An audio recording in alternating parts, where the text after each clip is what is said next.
दोस्तों, क्या हाल चाल। जैसा कि पिछले वीडियो में मैंने बताया था कि कैसे बहुत सारे लोग एक गलत पूजा करते हैं और किस किस प्रकार से पूजा एक्चुअली पूजा के क्या क्या स्टेप्स हैं बेसिकली। तो इस वीडियो में हम थोड़ा सा डिटेल में चर्चा कर लेंगे उन स्टेप्स की। जैसे मैंने पहले बताया था कि पूजा के एटलीस्ट पूजा के हैं 16 स्टेप्स हैं। 16 steps of of effective puja. Okay. कौन कौन से हैं वो 16 स्टेप। तो दोस्तों, सबसे पहला फर्स्ट स्टेप है इस भक्ति। Bhakti is the first step. Bhakti can be any form, like shravan हो सकती है, कीर्तन हो सकती है, स्मरण हो सकती है। व्हेन आई से एवरी दिस लाइक इट, ये सब भगवान को, अगर भगवान का श्रवण और अगर आप भगवान को नहीं पीछे या किसी और शक्ति को, तो उस शक्ति का श्रवण, उस शक्ति का कीर्तन, स्मरण, पाद सेवन, अर्चन, वंदना, सखा भाव, आत्मा भावना, निवेदन। भक्ति सबसे इंपॉर्टेंट है पूजा में। सी भक्त, अगर भक्ति नहीं है तो कुछ नहीं है फिर।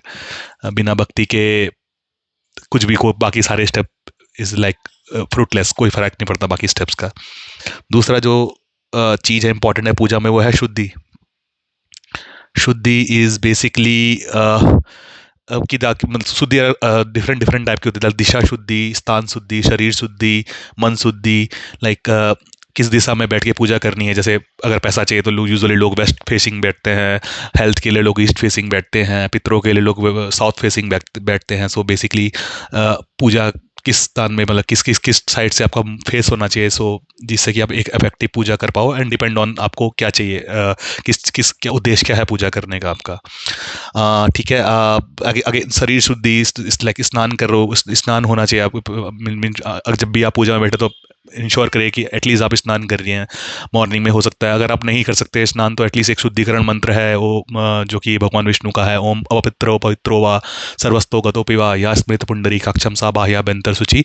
उससे आप 3 बार लाइक उसको छिड़क के, फिर हस्तम प्रक्षा, हाथ धो के, फिर 3 बार आचमन करके, फिर आप उस मंत्र को पढ़ के आप अपने शरीर को शुद्धि कर सकते हैं।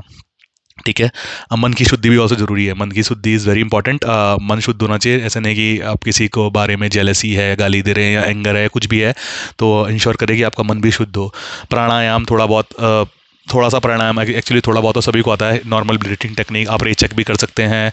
आप अलग अलग टाइप के बंद भी आते हैं, पर बंद तो थोड़ा डिफिकल्ट हो जाएगा। तो बट सिंपल प्राणायाम लाइक सांस, what I can say, anulom vilom is very simple. आप ट्राई टू डू सम अनुलोम विलोम। तो अनुलोम विलोम से क्या होता है कि आपका सर्कुलेशन जो ड्यूरिंग द पूजा, इट्स तो एनर्जी का चैनलाइजेशन इज़ वेरी नाइस, तो अच्छा होता है वो सब। तीसरा सबसे इंपॉर्टेंट है, जो मोस्ट लोग नहीं करते हैं, आसन। बिना आसन के तो पूजा करनी ही नहीं चाहिए। जो भी पूजा आप बिना आसन के करेंगे, वो पूरी पूजा धरती के अंदर चली जाएगी। ठीक है। जो भी आप जब करेंगे, तब करेंगे, हवन करेंगे, वो सारा फल धरती ले लेगी। तो आसन तो आपको चाहिए। यूजुअली आसन में अलग अलग टाइप के होते हैं। अगर आप जैसे देखते हैं तांत्रिक युग, अलग अलग, कोई पंच मुंडी आसन, को 9 मुंडी आसन कोई लेता है। बट एक नॉर्मल, अगर आप एक नॉर्मल गृहस्थ हैं या हाउस होल्डर है, तो आप ले सकते हैं एक ऊनी आसन। ऊनी आसन अच्छा माना जाता है, काफ़ी बेस्ट माना जाता है। कुशा आसन भी अच्छा माना जाता है। But most of the people take the normal ऊनी आसन, जो आपको अमेजन, फ्लिपकार्ट इनसे तो मिल ही जाता है, तो वो अच्छा रहता है। कोशिश करिए आसन थोड़ा मोटा हो, तो ताकि आपकी एनर्जी नीचे ना जाए, आपको एनर्जी ऊपर की तरफ चैनलाइज हो आपके ऊपर। ठीक है। चौथा स्टेप जो है वो है पंचांग सेवन। नाउ पंचांग सेवन मीन्स,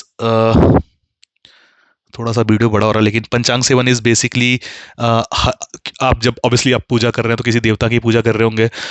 तो उस देवता का जो भी, यू कैन से, इष्ट सेवा, उस देवता का हर देवता का एक सहस्त्र नाम होता है, हर देवता का एक कवच होता है, हर देवता का एक मंत्र होता है, हर देवता का एक स्रोत होता है, हर देवता का एक चालीसा, और ये सब न्यास होते हैं। तो ठीक है, आप इंश्योर करिए जब भी एटलीस्ट 5 चीज़ें करिए: इष्ट सेवा, सहस्त्र नाम, स्तव, कवच और हृदयनाश। अगर ये 5 चीज़ें करेंगे तो ये पंच सेवन बोलते हैं इसको, और ये सबसे इफेक्टिव और इंपॉर्टेंट है।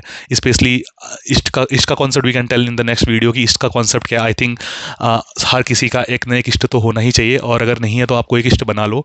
कैसे बनाते हैं, क्या बनाते हैं, वो भी हम डिस्कस करेंगे। बट यूजुअली हर किसी को एक गॉड, एक रिस्पेक्टिव देवता या गॉड की तरफ अट्रैक्शन तो होता ही है।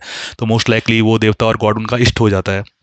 ठीक है। जरूर ये कुंडली में, because I do astrology also, मुझे एस्ट्रोलॉजी भी करता हूँ, तो ये इष्ट हम कुंडली में भी चेक कर सकते हैं कि इष्ट कैसे निकालते हैं। ठीक है। पांचवा स्टेप है आचार. So basically, the achar should be good. Means achar means your behavior during that puja. Okay, sixth step है धारणा. धारणा इज अगेन मोस्ट इंपॉर्टेंट. जैसे भक्ति है वैसे धारणा है. धारणा मीन्स मन को किसी विशेष बिंदु पर लगाने और लीन करने को धारणा कहते हैं. तो अब आपको मन को अपने किसी विशेष बिंदु पे लगाना है. यू पुट लाइक, कोई लगा फोरहेड पे लगाता है, कोई सहस्त्रार चक्र पे लगाता है, कोई कोई कोई अलग सो, एज यू नो कि हमारी बॉडी में 7 चक्र है. कोई मूलाधार पे लगाता है, कोई स्वादिष्ठान पे लगाता है. तो आप एक जगह पे अपने अपने माइंड को लगाइए, तो वो एक धारणा होती है. और कोशिश करिए कि आप जिस देवता को कर रहे हैं उस देवता को धारण कीजिए आप. ठीक है. अगेन सातवां स्टेप है दिव्य देश साधन. दिव्य देश साधन.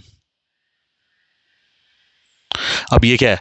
सो शरीर में बेसिकली 16 दिव्य देश होते हैं. जैसे आपका आपका कंठ है, आपका नाभि है, आपका जितने भी मतलब अलग अलग गुहिया है आपका, मतलब जितने भी अलग अलग तरह के छिद्र है, ये है जहाँ से ऊर्जा का प्रचार और संचार होता है, वो दिव्य दिव्य देश साधन होते हैं. ठीक है. तो बेसिकली इनको भी साधना जरूरी है. मतलब कोशिश करिए कि ये आप सब, अगेन ये वेरी डिफिकल्ट स्टेप है, but you can skip that अगर आप नॉर्मल पूजा कर रहे हैं. बट अगर आप एक एक एक एक एक एक एक इम्पॉर्टेंट साधना करने जा रहे हैं, तो ये दिस इज इम्पॉर्टेंट. आठवां स्टेप है प्राण क्रिया. वेट, कहाँ गए हम? आठवां स्टेप है प्राण क्रिया. मेरी हैंड राइटिंग थोड़ा खराब है, तो please bear with me. So प्राण क्रिया क्या है? So again as I said कि प्राण को आप आपको अपने प्राण को एक एक एक बिंदु या एक जगह पे एकत्रित करना को प्राण क्रिया बोलते हैं. फॉर एग्जांपल, अगर आप पूरे प्राण को जैसे रेचक करते हैं, अगर आप यूट्यूब में गूगल में देखेंगे तो ये रेचक, जब पूरे सांस रेख को ऊपर लेके जाते हैं फिर नीचे लेके जाते हैं, तो अब जब प्राण को एक जगह से दूसरी जगह पे लेके जाते हैं और वहाँ पे होल्ड करते हैं, तो उसको आप प्राण, तो वो एक वो क्रिया, it's similar kind of a pranayama, just आपने सुना भी होगा. तो this is also one of the important kriya. Again many people missed it. So basically पूजा में लोग घंटी बजाते हैं, ये करते हैं वो करते हैं, लेकिन मोटा मोटा चीज़ जो इंपॉर्टेंट है वो सब छोड़ देते हैं. तो प्राणायाम, प्राण क्रिया, सांसों का अनुलोम विलोम, this is very important in Puja.